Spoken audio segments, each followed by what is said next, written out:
এদিকে তাকাও।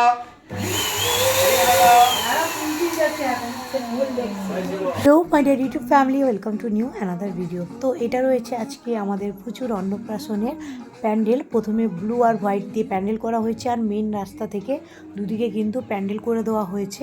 আর এটা যেহেতু আমি সকালবেলায় করেছিলাম তাই ডেকোরেশনটা মোটামুটি সেভাবে হয়নি। আর এটা হচ্ছে আমাদের ঘরের দুদিকে রয়েছে বেলুন, তারপর বাদিকে রয়েছে হচ্ছে পুজো হচ্ছে, যেহেতু ঠাকুরমশাই এসছে সকালবেলায় তো জানো ষষ্ঠী পুজো হয়। আর ডান দিকে রয়েছে বেলুন করে এরকম ডেকোরেশন, যেখানে এখনও সোফাটা দেওয়া হয়নি। আর এখানে প্রচুর হচ্ছে গরম জল দেওয়া হয়েছে, ওকে স্নান করানো হবে। তারপর দেখো মা কত সুন্দর করে মা কালীকে পুজো করেছে। তারপর চলে এসেছিলাম নিচে, এসে দেখি এই যে আমার সব জিনিসপত্র রয়েছে খাটে, যা যা উপহার আমি ওকে ওর মুখে ভাতে দিয়েছি ওগুলো দিয়ে আমার বর কিন্তু ফটোশ্যুটটা করছিল।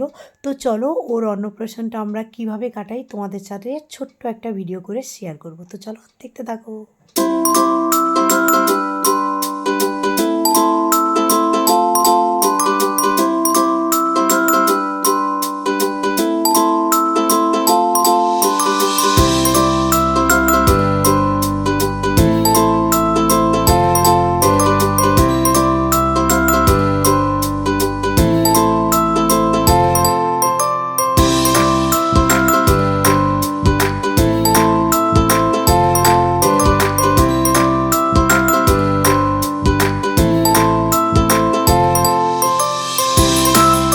ঘরের ভেতর ফটো তোলার পর চলে এসেছিলাম বাইরে। বাইরে এসে এই যে দেখো দুজন মিলে পিঙ্ক হয়ে একদম ফটো তোলা শুরু করে দিয়েছে।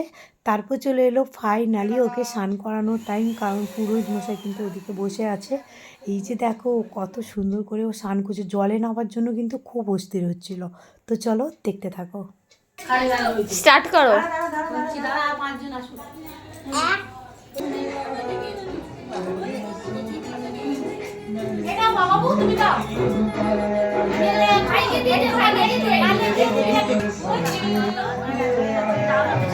তো সকাল থেকে না কিন্তু অনেকক্ষণ আগে থেকে ওকে একদম জামা প্যান্ট খুলে এভাবে ধুতি পরিয়ে রাখা হয়েছিল। তো ও তো জল দেখে দেখো কতটা এক্সাইটেড। তারপর হলুদগুলো দিয়ে ভালো করে ধুয়ে ওর মা ওকে ভালো করে মুছে খাইয়ে তারপর ওকে রেডি করাবে। তারপর তোমাদের সাথে এরপরে কত লোকজন আসছে না আসছে, খাওয়া দাওয়া, তারপর হচ্ছে ডেকোরেশন। তো ছোট্ট করে, অনেক বিশাল বড় কিছু হয়নি, ছোট্ট করেই হয়েছিল ওর মুখে ভাতটা। তো চলো এর পরেরটা আমি পরের পার্টে তোমাদের সাথে শেয়ার করছি। আজকের মতো একটুখানি টাটা।